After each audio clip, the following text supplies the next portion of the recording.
Dans un petit peu plus d'un mois, ouvrira le premier grand festival de France de l'année civile. On parle du Printemps de Bourges, bien évidemment, et en particulier du Festival Off avec son directeur Boris Vedel, en direct de Bourges. Merci d'être avec nous. Alors, est-ce que l'on peut déjà rappeler en quoi consiste le Festival Off ?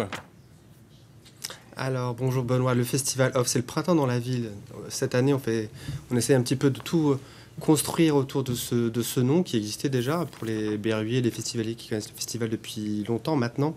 C'était initialement tout ce qui se passait dans les bars et dans les restaurants, mais depuis quelques années, on construit beaucoup de nouvelles choses. En fait, on propose plein de choses, que ce soit des expositions, des conférences, plein de concerts, parce qu'il y a plus de 300 concerts gratuits dans toute la ville. Et l'idée, c'était de tout mettre sous la même bannière. C'est le printemps dans la ville, il y a le printemps de Bourges, et dans le printemps de Bourges, il y a le printemps dans la ville, et c'est tout ce qui est en accès libre, donc tout ce qui est gratuit. Donc c'est vraiment une offre culturelle à destination des curieux et puis surtout à destination des familles, tout simplement ceux qui n'ont pas les moyens ou qui ne veulent pas acheter une place de concert. Il y a plein d'autres choses à faire à Bourges pendant le printemps de Bourges. Oui, Boris Vedel, précisément 14 restaurants, 17 bars vont jouer le jeu. Il y aura 250 concerts, notamment place Sérocourt, Hôtel Cujas. Un petit festival finalement dans le grand festival. Ouais, c'est même un grand festival dans l'autre grand festival. Effectivement, que ce soit... on construit beaucoup de choses avec les expositions, notamment une exposition autour des femmes. C'est la grande thématique, l'exclamation du printemps de Bourges cette année.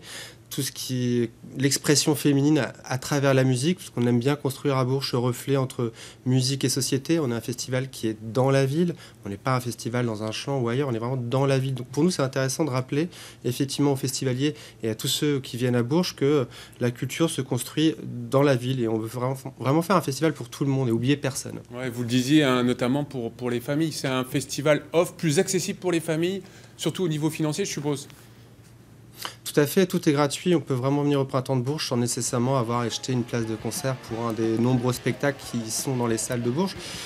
Dans la ville, c'est 4 scènes officielles qui sont programmées par le Printemps de Bourges, mais aussi tous les bars, les restaurants qui se prennent au jeu.